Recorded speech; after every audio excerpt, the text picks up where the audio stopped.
basically a train of drivers trying to give each other toe and trying to close the gap on Vitikainen, but he's reigning supreme around the track that it's hard to make that overtake.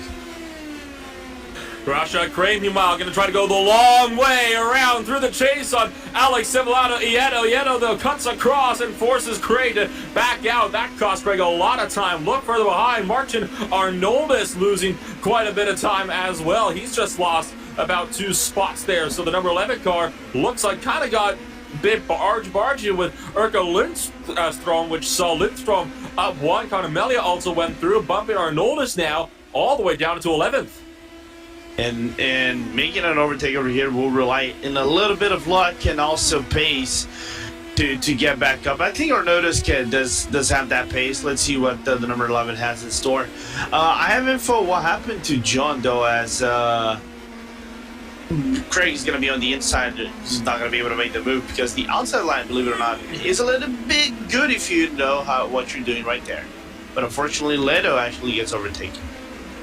Ieto pushed a bit too wide on the exit of turn number 2. That loses him some time to Rashad Craig. You saw Frank Newen thinking about it deeper in the background as well. Frank Newen, of course, has been a driver that we have seen very consistently up in the top 5, but he's all the way down to the 8th place here at Bathurst so far. And trying to see if he can maybe mount a charge on Civillano. Ieto, look at Ieto having to back out, though, to avoid hitting the wall. They're kind of vaulted off of those curves.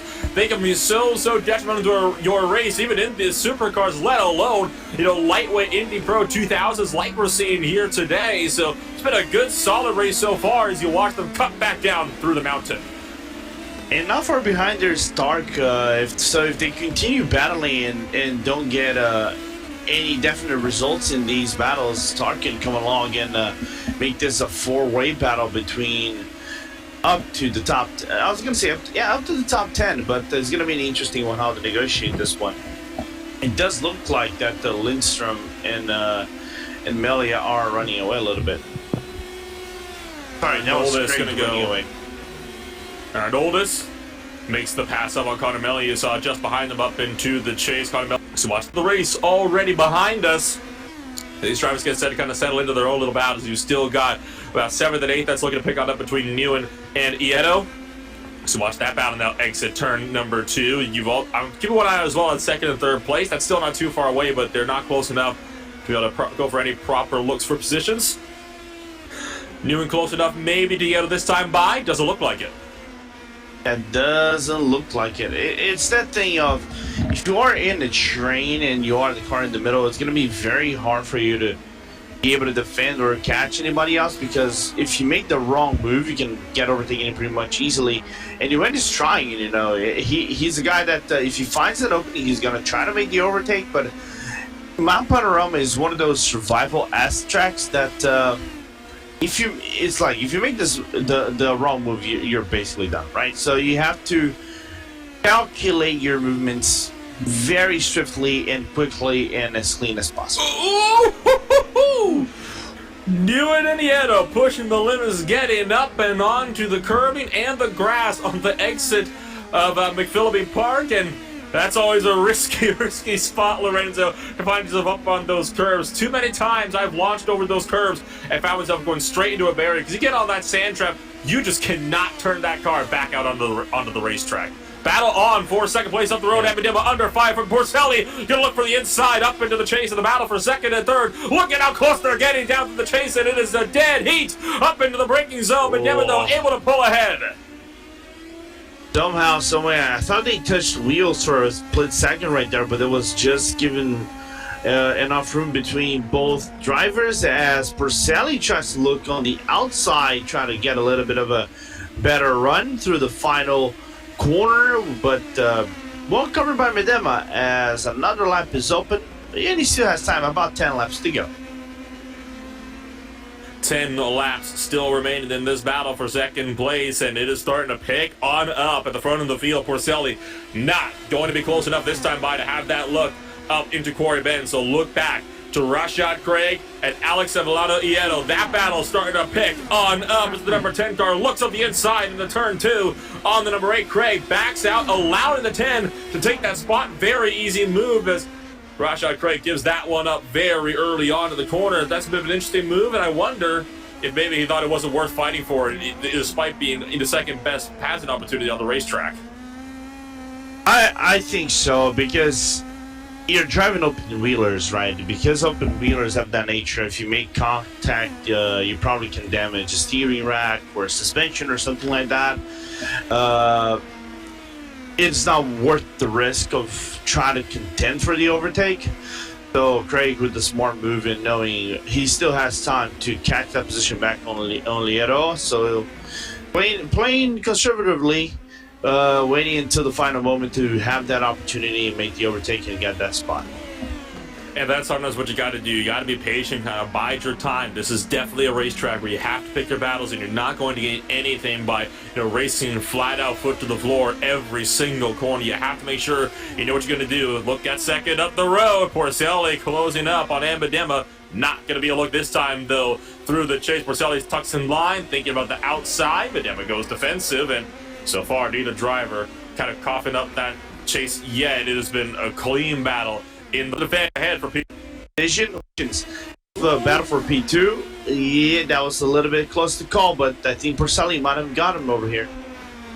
Not quite, not able to pull the outside line. Medema holds firm onto that second place. Here comes John Bodefer. He's going to try to look up into the cut-in. Dobbs not to go for, though, backs out at the last possible second. And it is all starting to kick on off here at Bathurst as the first half of the race now complete, as Vitikainen is up and over the through Skyline, and this battle for what is now third place getting set to pick on up. I tell you what, Porcelli's got to hope that John Bodefer is a patient man behind him, because he's got to try to close up the Ambadema with the draft. That might not happen, though. Look at how close Bodefer is up through Skyline and down through the dipper. Almost nothing between the two of them.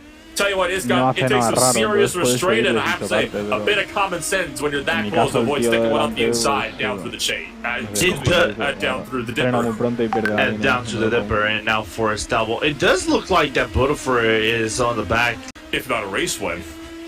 Yeah. In general, I mean. Battle on for sixth place. Rashad Cray made the pass up into the cutting, and Alexander Ieto, I think, had a huge moment. We'll probably have to take a look back at that. It was up through turn 3 and 4, but the number 10 car broke that car sideways, and Rashad Craig saw the opportunity and just capitalized on it, punching his ticket back around to the number 8 machine as we watch this battle continue to pick on up in the battles for Ps 2, 3, and 4. A little bit of a left front lock of Ramadema. Here's the look at what happened to the number 10 car of Ieto. Watch Rashad Craig behind. Here comes Ieto up through the corner. Just loses the back end. Keeps it out of the wall, though. That was a great save from the number 10 car. Yeah, that was a great save, as now we're going to see Porcelli trying to look on the inside. There's a back marker, which is Yukpin right in front of them. On the chase, and Porcelli can get the move done. Does look like it. Oh, still side by side, up through the chase. Porcelli pulls ahead, and he's going to take that spot away. Brad Yukin has to kind of get out of the way here. He's got a fierce fight coming through. He's going to bail out of the final corner and allow them through. Medema losing the back end. Here comes Bodefer being blocked out of the pit wall. Cut back to the right side of the racetrack. Nearly got put into the pit wall by Medema. So close to call as Porcelli runs wide next to turn number 1. Kicking off here in the battle for second. Yeah, we need to remind them this is not Hungaroring, and they're not Michael Schumacher. Michael Schumacher and Rubens Barrichello trying to do on the wall. That is insane. That's probably Medema's going to have to look on Porcelli on the outside this time by. Oh no! Oh! Lost the back end by himself, and Ambadema going to be out of the race for sure from that one. It all falls apart for the TNT Racing driver. I think that was just a salesman by their lonesome, but John Bodefer did close up to the back end, but terrible moment for the 3 car. He finds his race over. It's falling apart. That is going to easily allow, though, John Bodefer up into a podium position. Now take another look at this one here on board for the back end of Ambadema.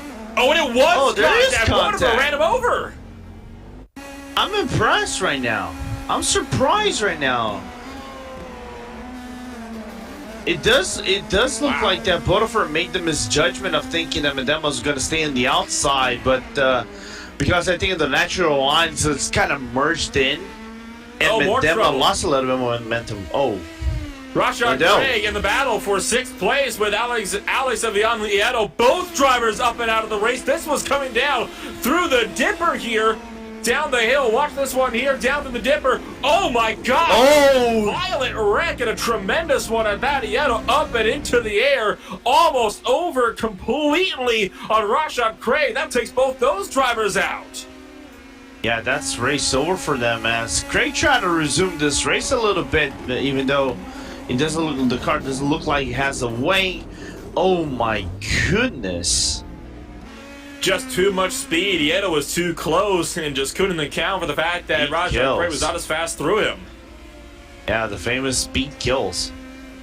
Man. Ow. So Rashad